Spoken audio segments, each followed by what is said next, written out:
In this video podcast, we're going to talk about delegation skills and how to delegate to employees and even to virtual assistants or remote staff. If you're a manager or a leader, we'll show you very concrete tactics to identify the right tasks to delegate, how to communicate effectively to set your teams up for success, and how to hold everyone accountable, including yourself, in a way that boosts morale and productivity. Whether you're working with an in-house team or managing remote workers across the globe, you're going to learn how to delegate effectively. Joining me is Dr. Jeff Kaplan, Executive Leadership Coach. Jeff, are you ready? I'm ready. Let's do it. All right, let's dive in.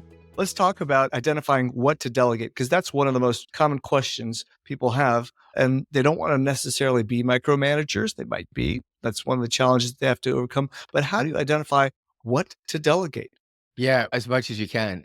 And so one of the mistakes I think a lot of leaders, two mistakes. One is that they say, oh, I don't want to overburden, like we're all overburdened and they're overboard. And I can do it better. A, of course you can do it better because you've been doing it for 2 years and they haven't.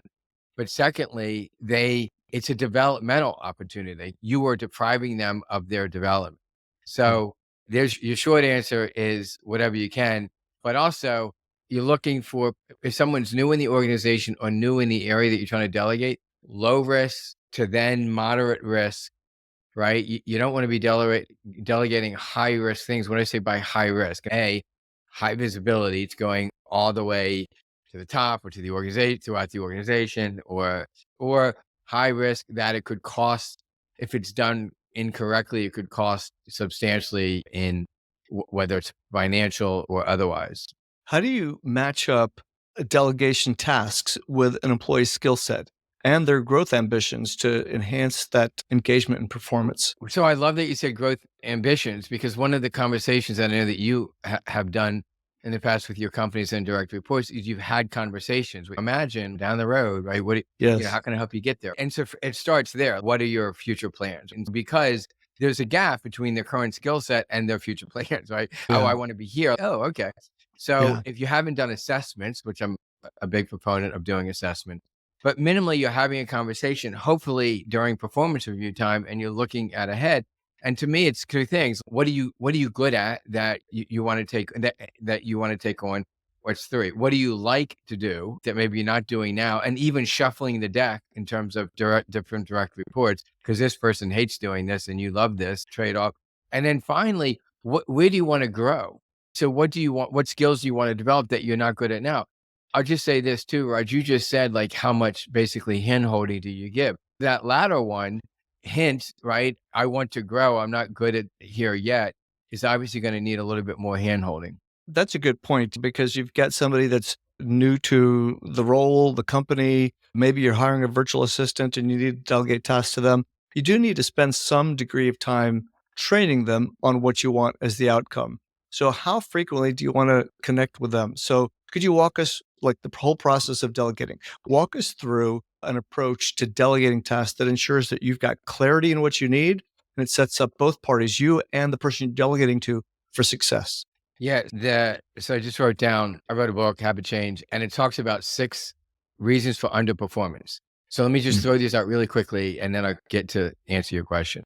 Because I'm going to frame it, Raj, in the way of what you need to do. Lack of information. So making sure that you're very clear, you give them the correct information and the goals. You have clearly defined goals with metrics. What does success look like? And by the way, direct reports are going to do a lot of head nodding and say, I got it. And then you're going to say, okay, what did I say? And you're going to realize they don't got it. I think what you just said is so important, because what people will do is they will agree with you, they will nod. And then if you don't ask them that follow-up question, which is just absolutely critical, what did you hear? If you don't ask that last question, you're not going to get back what you expect. That's right. You almost never will. I've been doing this for a long time. It amazes me, Raj, like something that seems so obvious and simple. And we just people have different hearing styles, different communication styles. It's almost like a game of that childhood game of grapevine, where you say something and someone else passes it along. And the more people that pass along, it's something completely different on the other end. But even with just 2 people, when you're trying to give instructions on what you need done, just that reflection can be, oh, that's not exactly what I said. That's maybe I didn't clarify enough. So let's go on. That's a really good point. So just remember to always ask for what they just heard. That's right. And so let's say Okay. you have a team of 4 people, right? Here's the vision. And I was working with a client who did just this. We did a series of assessments for her whole team. And it was a wake-up call. Someone says, "Yeah, I'm really good at this and I'm doing this and I don't like it." Right? And other people literally would say, "I like that," right? And she imagined, I don't remember if she did it this way, but imagine just post-it notes all over the wall. Right. And so it's like one of the things I've told the leaders is you just break down all the tasks that need to be done. There's tasks that you're doing, there's tasks that maybe they're already doing, and there's tasks that need to be done. So there's 3 things: tasks that you're already doing that maybe it's time to hand off, tasks that they're already doing, and then tasks that are going to need to be done. Right. And then ideally, you've got 4 folks. Ideally, you maybe start with some assessments. You can talk about that if you want, and you have a conversation first as a group, maybe, and then as an individuals and say, okay, so here's what we, the team, have to get done. It's almost like I have an image, Raj, of a basketball team, right? Like in school, like you have the captains are picked, and then the captains pick their teams. So I was always picked last, right? Nobody wanted me, and so it's quite. It's like weird. It's one of those weird things, right? How am I going to be last, or I know Right. I'm not going to be first, but anyway. And so literally wouldn't this be a fun exercise, having the team start to pick the kinds of things that they want to take ownership and responsibility of. And imagine, Raj, how much greater sense of ownership and carry through and responsibility they have when they literally picked it off the wall. Yeah. To the extent that you can do that, sometimes you have to just say, okay, I can't keep doing all this stuff all myself. I need to let other people do it. So let's go to this next question, which Yeah. is how do leaders effectively communicate your expectations, deadlines, and autonomy levels when you delegate Yeah, tasks? the deadlines is a big one. I can't tell you how many, and I'm guilty of this myself, that say, I need to get this, I need this done. And maybe say in the next couple of weeks, if there's not a deadline, it's not important. It seems weird to give deadlines. And you don't have to always dictate the deadlines. If it's something that truly has some flexibility, say, look, given everything else that's on your plate, when can you get this done? And they say, I can get it done by next Friday. You say, okay, how about we make it the following Wednesday? I just gave you a 2-3 day cushion, right? But it's got to be done then. And you need to let me know before we even get close to that date if there's going to be an issue so that we can figure out together how to restructure. But that's the timeline thing. So you said, what do I delegate? And here's the thing that I'd love people who are listening to this to get away from, which is delegating by role and responsibility. Now, hang with me because I am a big fan of clear roles and clear responsibilities. And I'm a very big fan of somebody needs to have ownership of something. And if something is clearly in someone's role, they own it. But I really want people to think about, again, skill level, not just because something is someone's role does not mean that's what they are great at. And if you can begin to think more fluidly about the team and the different skill sets and the different interests and really work as a team to figure that out. Now, you said sometimes you just don't you have the bandwidth to do it. You just have to assign it.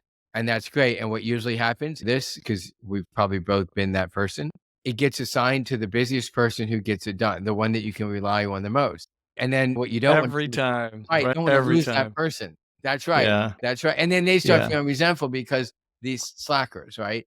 That's an indicator that you have a gap. You haven't been developing folks, right? You haven't paid attention because you're too busy. I get it. I know you're too busy. But it's what I tell people. It's like the rocket ship. 95% of I don't know if that's the right figure anymore, but 95% of the fuel on takeoff. Yes, it's going to be a lot of heavy lifting as you're developing these folks and helping them be confident in the areas that they need to be confident, but you've got to do it. Otherwise, why do you have direct report? I think that's one of the biggest things that leaders may overlook is the amount of work you have to do upfront because you have to put in that time. You have to put in those cycles to get those people trained on doing those tasks because otherwise you can't scale. You are the bottleneck to your growth. And I see people all the time saying, it's just so much easier if I just did this thing myself. It's going to take me just as long or longer to train somebody to do something I could do myself. And as a result, they don't develop the team. So that the next time it comes around, they still don't have anyone to delegate to because they're doing all the work themselves. And as a result, they move at a snail's pace instead of the rocket ship growth that many other companies see just because they know how to delegate better. That's right. And if you don't know how to delegate, you might be really good technically. And guess what? You're not getting out of that technical role because Yeah, people aren't seeing you as a leader, right? They're that's seeing right. you as a technician, as an individual contributor. That is so critical. It will stunt your career growth if you don't learn how to delegate properly. Let's go on to holding people accountable. So, what are some of the best practices for maintaining a balance between oversight and empowerment in the context of delegating tasks? It's one of my favorite subjects. So let me start with this. I'm going to guess, Raj, that if somebody said, "Have you raised children?" your answer would be yes. And because I know that you have For me, two it would kids. be yes, I have. And I would say, no, Yeah. you haven't. You've Mm, raised two independent, happy, productive adults. And in the same way, as a manager, your job is to not raise children, but to raise adults who it's like you don't solve the problems for them, you help them become better problem solvers. You don't make decisions for them, you help them become better decision makers, right? And so if somebody underperforms, it's because one of these different things that I started to talk about, but let's not go there. But basically, there's a reason for it. And you, as the leader, have failed somewhere, right? Whether you didn't give them the right information or you weren't clear around the goals, objectives. So, what I say about accountability is they are people first, right? And if you, here's I think, a good takeaway. Remember what we talked about, your direct reports get a head nod. And what I've learned over the years, and a lot of the folks I've worked with have learned, is people aren't always going to be as transparent as you would like them to be. So they might be afraid, for example, to tell you that they don't know what they're doing or need help. yeah. And so you have to make it really safe in terms of holding people accountable. It's, hey, so this is what I was thinking I was going to get or what I was looking for. And this is what happened. Let's walk through that. What you're trying to do, Raj, when you're holding someone accountable is you're trying to identify the cause of the underperformance and their decision-making process. You're trying to unwrap how they are making decisions so that you can see where that you failed, not like punishing them, like going back to my analogy, a child in the corner. Yeah. And I think making sure that they feel that empowerment is very important. How do leaders provide feedback and coaching to employees in a way that really promotes their personal growth, their professional growth, and their accountability without diminishing their morale? So by coaching throughout the whole year, right? So let's say you do a performance review, and what comes out of that is your business goals for the year, but hopefully also your leadership goal, like your personal development goals, right? So you've got the business objectives that you need to meet, and you've got these other things. So with these other things, what I would say is I like to use a wheel, like literally like a wheel with the different competencies that they're working on. So maybe decision making or external communication, internal communication. I love someone who's working with his reports. He's yeah, they're lousy at math. I'm like, all right, so math is a competency. Right? And so then it's which one. So start with them. Which one of these do you want to develop this year? And now let's talk about how you can do it. If it's needing information or skill, it's probably a training.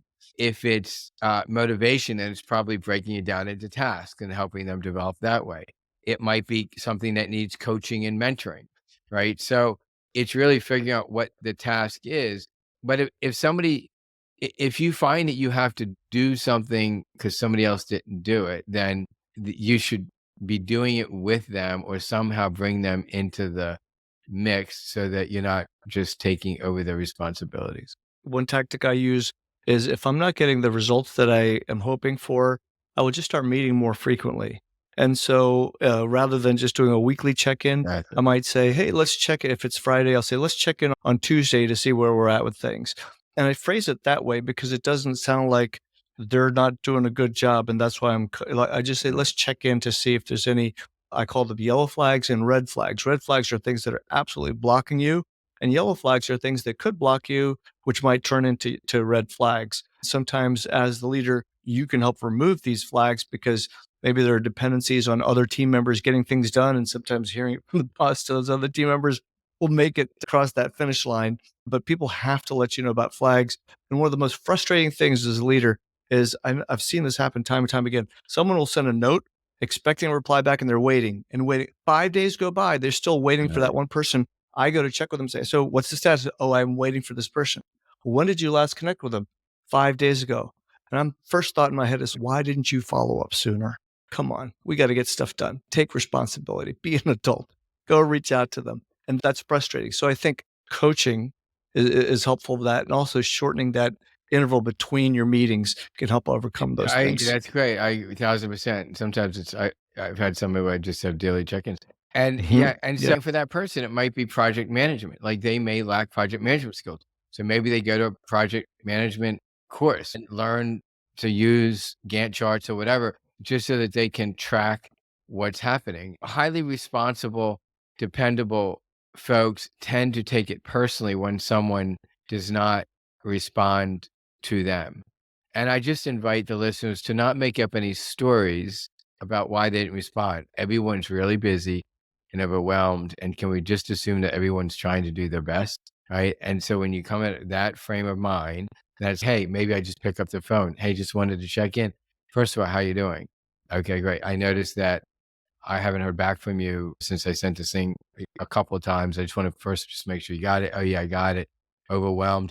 Is there anything I can help you with? Now, not that you can take on anything on your plate, but just that gesture. Is there anything I can help with? And again, treating them first as human beings will get you far. Let's spin now a little bit from accountability for your team to accountability for yourself. So how should leaders hold themselves accountable for the outcomes of the delegated tasks, especially when you're balancing multiple projects, maybe multiple teams? I always talk about 3 levels of accountability. I think you've probably heard me say it before. Level 1 accountability is where you're holding yourself accountable. Level 2 is where the gang, right? The group, the team is holding each other accountable. And level 3 is when the boss is holding you accountable. If something I've said in our company that if the client is asking for something that quite frankly, basically we're already 2 steps behind. We should be anticipating their needs and getting them what they're going to ask for soon enough. So anyway, so how do you do that? A, anticipate needs, clear communication. But going back to project management, right? So I would ask you, how have you held yourself accountable to commitments that you've made? I will do weird stuff. Sometimes I will say, I will buy this car if I reach this goal. Just personal things. Like that's my reward for achieving a certain revenue milestone. And I won't cheat on it. I will wait a year if I have to or longer. Trimming it down to something that's a little bit more not tied to revenue, just maybe basic tasks.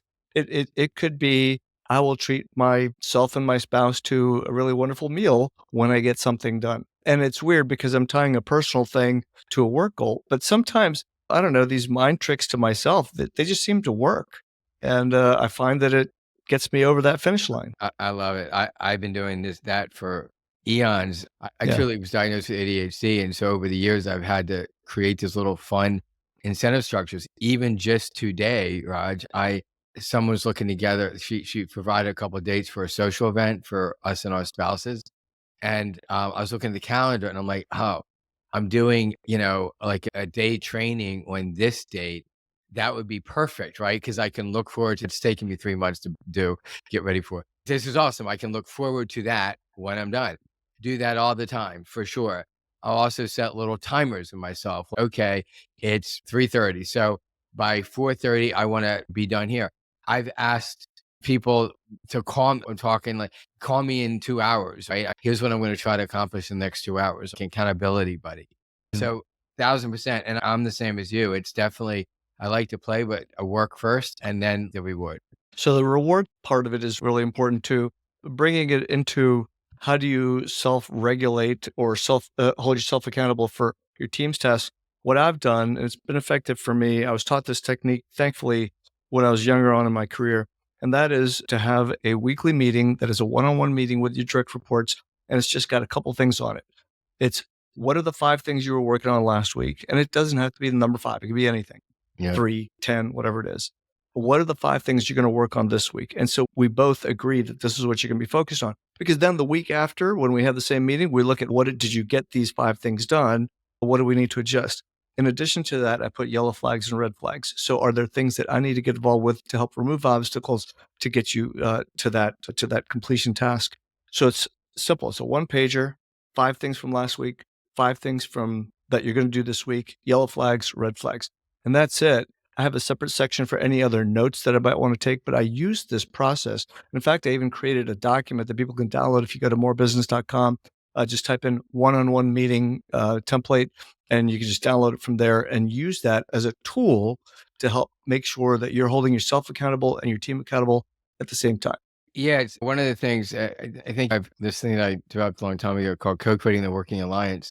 And one of the couple of the quotes about having conversations about how to manage, how to work together as a report and as a manager. And one of the questions is, how do you want me to hold you accountable?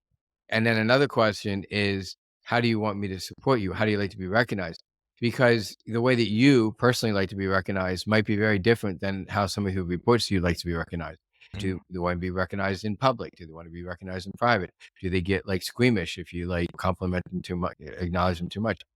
But having that conversation about how do you want me to hold you accountable if you miss the boat on something? How do you want me to approach you? Do you want me to approach you in real time, or do you want to wait until like our one-on-one meetings if it's not something that's very timely?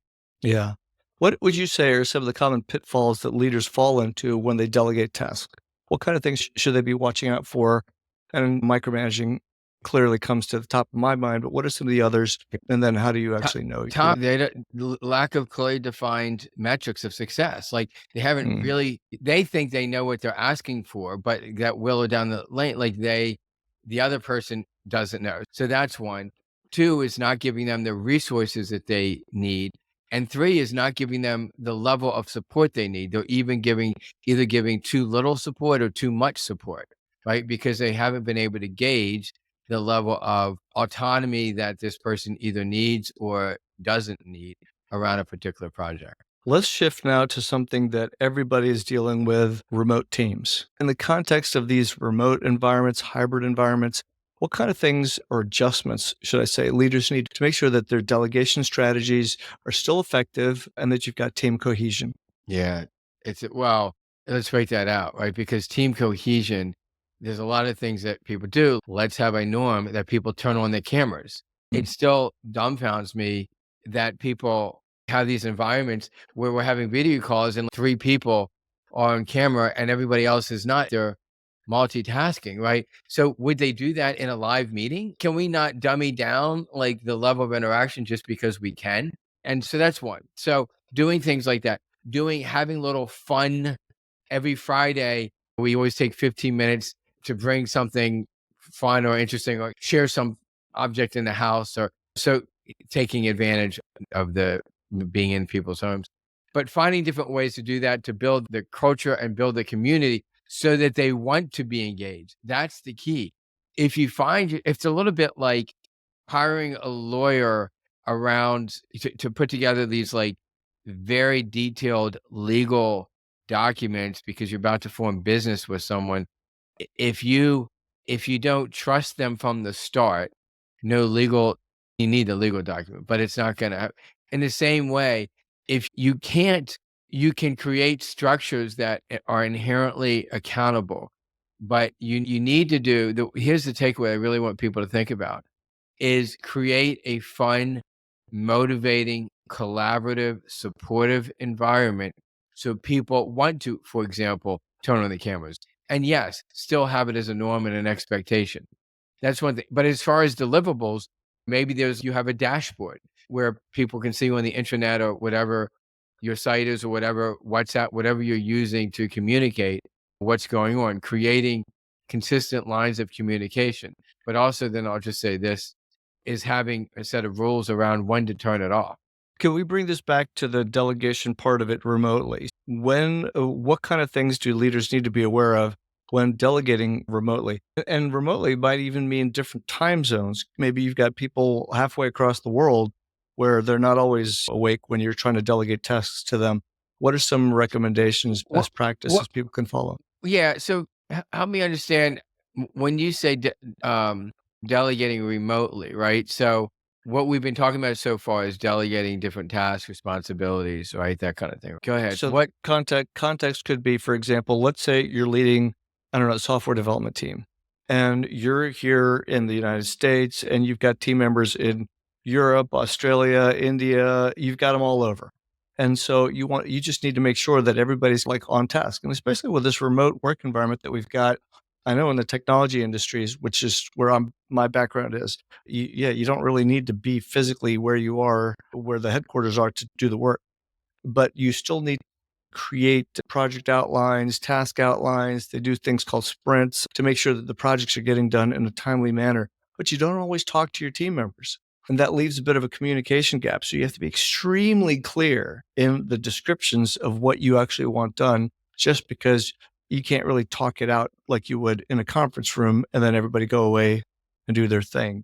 So, what are some of the things that people need to watch for when you're delegating in an environment like that? So to me, the biggest delta is when you are remote, you need to increase communication in all different ways, right? Use the phone more, use video, use texting, use chats, use email. Also have a really good way of using email. Don't just flood people's email boxes. When you're doing in person, it's some of that communication, like you're missing the water cooler conversations, right? There's a trap that I think people can get into, and I can certainly be guilty of this, is somebody is performing and they're always available when you reach out to them, right? Yay. Now you've got, let's say somebody's not always available. Like, what the heck? Like, where are they? And you're thinking they're probably watching TV or something, but they'll always deliver. They get the job done. They're performing. They're a high performer, right? So you're like less worried about that. But imagine the scenario where you have an underperforming employee and they're non-responsive. That's Mm. where you have a problem.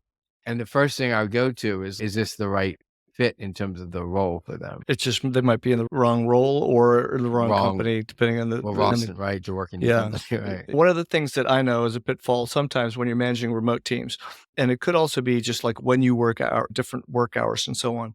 I would, I tend to work on Saturday mornings because I've got clear time. I don't have any meetings Right. and I can read things and I get ideas.